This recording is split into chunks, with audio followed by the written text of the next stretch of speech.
আসসালামু আলাইকুম প্রিয় শিক্ষার্থী এবং প্রিয় দর্শক। বাংলাদেশ ও বিশ্ব পরিচয় শ্রেণীতে ১৬তম অধ্যায়ে তোমাদের স্বাগতম। আজ আমরা ১৬তম অধ্যায় অর্থাৎ বাংলাদেশের সামাজিক সমস্যা এবং এর প্রতিকার, এই অধ্যায়ের একটা গুরুত্বপূর্ণ বিষয় নিয়ে আজ আমরা আলোচনা করব, যেটা হলো এইচআইভি বা এইডস। যে আমরা প্রথমেই একটু হলেও এইচআইভি সম্পর্কে জানি বা শুনেছি বা পড়েছি, তবুও আরও ভালো বিস্তারিত জানার জন্য আজকের এই ক্লাসটা তোমাদের সামনে আবার উপস্থাপন করছি। আশা করি সবার ভালো লাগবে। আর অবশ্যই তোমরা ক্লাসগুলো মনোযোগ সহ পড়বে। আর এটা তোমাদের মূল বইয়ের ২২৬ নম্বর পেজে দেওয়া আছে, তোমরা সেখান থেকে আরও সুন্দর করে একটু বাসায় পড়ে নেবে। প্রিয় শিক্ষার্থী, এখন আমরা প্রথমেই যে বিষয়টা সম্পর্কে জানবো যে আসলে এইচআইভি বা এইডস কি। যে এইচআইভি, এখানে আমরা বলছি এইচআইভি এবং এইডস কি। যে এইচআইভি ইংরেজি শব্দ, এর পূর্ণ meaning human immunodeficiency virus, আর এইডস এর পূর্ণ রইল অ্যাকোয়ার্ড ইমিউনো ডেফিসিয়েন্সি সিনড্রোম। এই যে ভাইরাস, এইডস কোনো ছোঁয়াচে রোগ নয়, এটা একটা ঘাতক ব্যাধি, অর্থাৎ মানুষের সংস্পর্শে এবং মেলামেশা অথবা কি যে রক্তের সঞ্চালন হলে তবেই এই রোগটা ছড়ায়। এখন যে সমস্ত মাধ্যমে সাধারণত রোগটা ছড়ায়, যেমন মানুষের রক্তের মাধ্যমে ছড়াইতে পারে, যৌন মিলনের মাধ্যমে ছড়াইতে পারে, কিন্তু এই রোগটা চোখের জল অথবা মূত্র অথবা এই সমস্ত মাধ্যমগুলোতে সাধারণত রোগগুলো কম ছড়ায়। এখন এই রোগগুলো শরীরের মধ্যে যদি প্রবেশ করে, যদি কোনো ব্যক্তির এইচআইভি হয়, তাকে আমরা এইচআইভি পজিটিভ বলি। এইচআইভি পজিটিভ মানে এইচআইভি পজিটিভ ব্যক্তির লক্ষণগুলো কি কি, অর্থাৎ কি ধরনের। যেমন যদি কোনো ব্যক্তি এইচআইভি পজিটিভ হয়, তখন তার ওজন 2 মাসের মধ্যেই শতকরা 11 ভাগ ওজন কমে যাবে এবং তার বগলে ব্যথা থাকবে। তারপরে যেমন আরও লক্ষণ আছে যে শ্বাসতন্ত্রে সংক্রামক হয়, শুকনো কাশি থাকে, ঘাড় এবং বগলে অসহ্য ব্যথা হয়, শরীরের বিভিন্ন অঙ্গে ছত্রাকজনিত সংক্রামক দেখা যায়, অতিরিক্ত অবসাদ। সাধারণত এটা ঘুমন্ত অবস্থায় শরীরে 6 থেকে 7 মাস এর সুপ্তিকাল, অর্থাৎ শরীরের মধ্যে ঘুমিয়ে থাকতে পারে। বিশ্বের সর্বপ্রথম 1981 সালে, অর্থাৎ 1981 সালে বিশ্বের সর্বপ্রথম এই এইচআইভি ধরা পড়ে। আর আমাদের বাংলাদেশে 1989 সালে এইচআইভি পজিটিভ ব্যক্তি ধরা পড়ে। এখন এই যে এইচআইভি আমাদের শরীরে কিভাবে কাজ করে, প্রিয় শিক্ষার্থী, এটা আমরা আলোকচিত্রের মাধ্যমে সুন্দর করে দেখে নিই। বাঁচার উপায় কি এবং এই রোগ এত বেশি ভয়ঙ্কর কেন, তাও আমি আপনাদের বিস্তারিত পূর্ণ ভুল ধারণা আপনাদের। কেননা শুধুমাত্র সেক্স একমাত্র কারণ না এইচআইভি এইডস হওয়ার জন্য, আরো অনেক কারণ আছে যার জন্য মানুষ এইচআইভি এইডস রোগে আক্রান্ত হয়ে যান। এইচআইভি এর সম্পূর্ণ রূপ হলো হিউম্যান ইমিউনো ডিফিসিয়েন্সি ভাইরাস। বন্ধুরা, এইচআইভি এইডস কে পৃথিবীর ইতিহাসে সবচেয়ে ভয়ঙ্কর রোগ বলা হয়, কেননা এখনো পর্যন্ত এই রোগের কোনো প্রতিষেধক বা ঔষধ আবিষ্কার হয়নি, অর্থাৎ এই রোগের কোনো চিকিৎসা এখনো বের হয়নি। হয়তো ঔষধ সেবনের মাধ্যমে আপনি আপনার জীবনের আয়ু কিছু বছর বাড়িয়ে নিতে পারেন, কিন্তু এই রোগ থেকে চিরতরে মুক্তি পেতে পারবেন না। এই রোগ এত বেশি ভয়ঙ্কর কেন এবং এমনটা কেন হয় তা আমি আপনাদেরকে এখন বলছি। বন্ধুরা, হিউম্যান ইমিউনো ডিফিসিয়েন্সি এর অর্থ হলো শরীরের রোগ প্রতিরোধ ক্ষমতা কমে যাওয়া এবং একটা পর্যায়ে সম্পূর্ণ রোগ প্রতিরোধ ক্ষমতা নষ্ট হয়ে যাওয়া। এইচআইভি এইডস আমাদের ইমিউন সিস্টেম কোষে আক্রমণ করে, অর্থাৎ রোগের সাথে লড়াই করার কোষে আক্রমণ করে তা সম্পূর্ণভাবে নষ্ট করে দেয়। আমাদের শরীরে CD4 হেল্পার ল্যাম্পসাইট নামক কোষ আছে, যা যে কোনো ধরনের রোগ এবং ইনফেকশনের হাত থেকে আমাদের শরীরকে রক্ষা করে।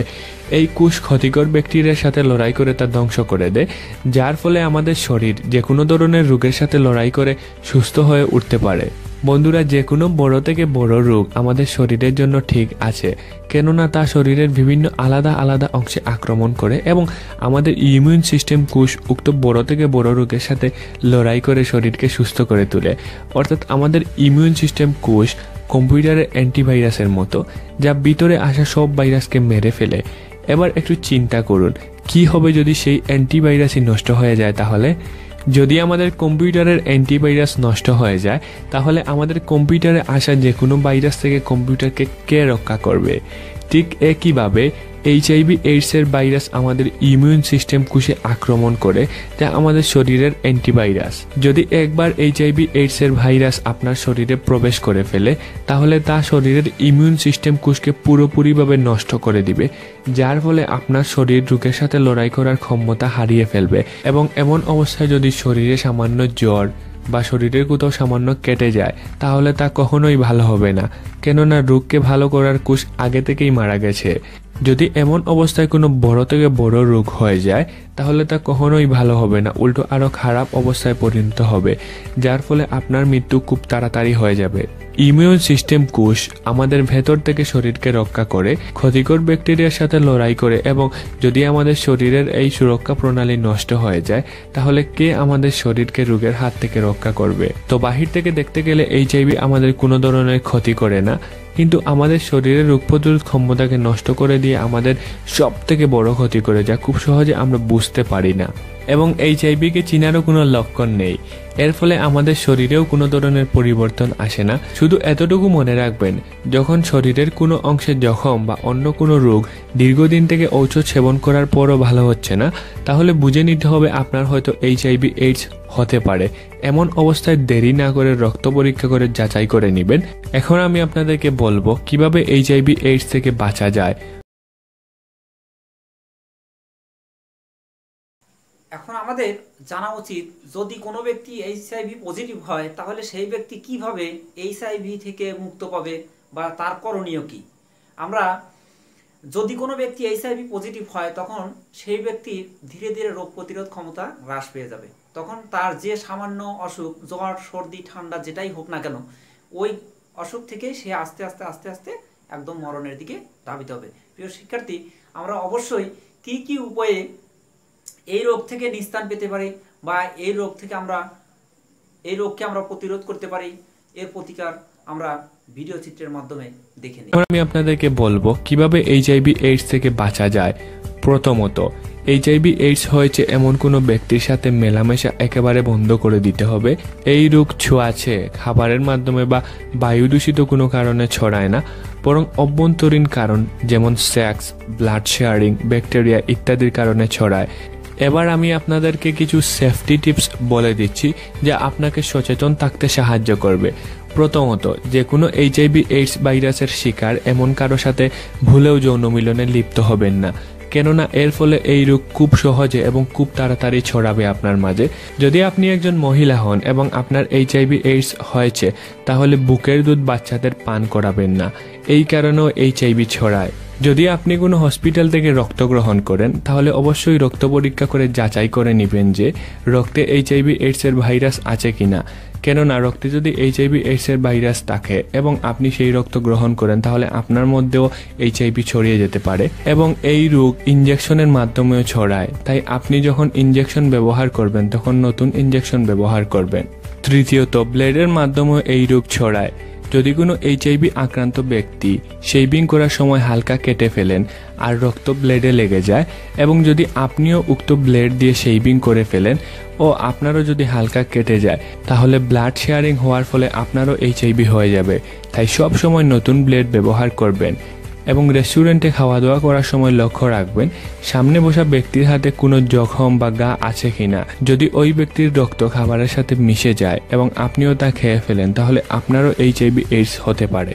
শুধুমাত্র এতটুকু মনে রাখবেন, এইচআইভি এইডস আক্রান্ত ব্যক্তির কোনো কিছু ব্যবহার করা যাবে না, যেমন টাওয়েল, কাপড়, জুতা, মোবাইল অথবা এমন কোনো জিনিস যা সে ছুঁয়ে থাকে। কে জানে তার রক্ত তার কোনো জিনিসের মধ্যে লেগে আছে যা আপনিও আপনার হাতে নিয়েছেন, এবং দুর্ভাগ্যবশত ওই সময় আপনার হাতেও জখম রয়েছে।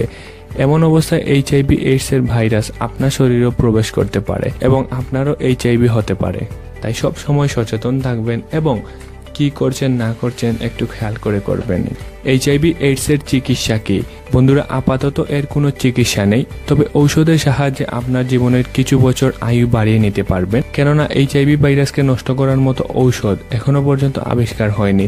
আমরা শুধুমাত্র ঔষধের সাহায্যে আমাদের ইমিউন সিস্টেম কোষকে কিছুদিনের জন্য বাড়াতে পারবো, কিন্তু পরে এইচআইভি একেও ধ্বংস করে দিবে এবং ধীরে ধীরে এইচআইভি এত বেশি বেড়ে যাবে যে আমরা ঔষধের সাহায্যেও আমাদের ইমিউন সিস্টেম কোষকে বাড়াতে পারবো না এবং এরপর জ্বর সর্দির মতো ছোট ছোট অসুখ আর কখনো ভালো হবে না এবং আপনার শরীরে একের পর এক রোগ বাসা বাঁধতে শুরু করবে।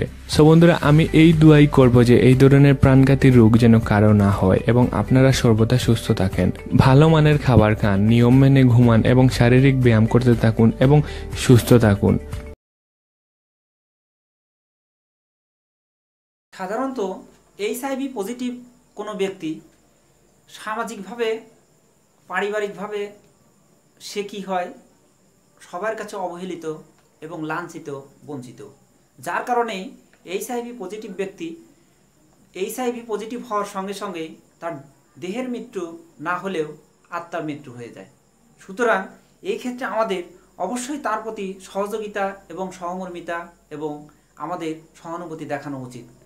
তাছাড়া সর্বক্ষেত্রে তার প্রতি নেতিবাচক মনোভাব পোষণ করা হলে সেই ক্ষেত্রে রোগে আক্রান্ত ব্যক্তির শারীরিক মৃত্যুর পূর্বেই তার মানসিক মৃত্যু হয়ে যাবে। প্রিয় শিক্ষার্থী, যদি আমরা এ ধরনের কোনো ব্যক্তিকে দেখি তাহলে অবশ্যই তার দিকে আমরা এগিয়ে যাব এবং সহযোগিতা করব যেন দ্রুত সুস্থ হয়ে যায়। আর কিভাবে আমরা এইচআইভি প্রতিরোধ করতে পারি আমরা ভিডিও চিত্রে দেখেছি এবং কি কি কারণে হতে পারে সেটা সম্পর্কে আমরা জেনেছি। সুতরাং আমরা এ বিষয়ে সচেতন হব। আর পরবর্তী ক্লাস পাওয়ার জন্য অবশ্যই তোমরা চ্যানেলটা সাবস্ক্রাইব করবে। আর ক্লাসগুলো অন্যের সহযোগিতার জন্য তোমরা অবশ্যই ফেসবুকে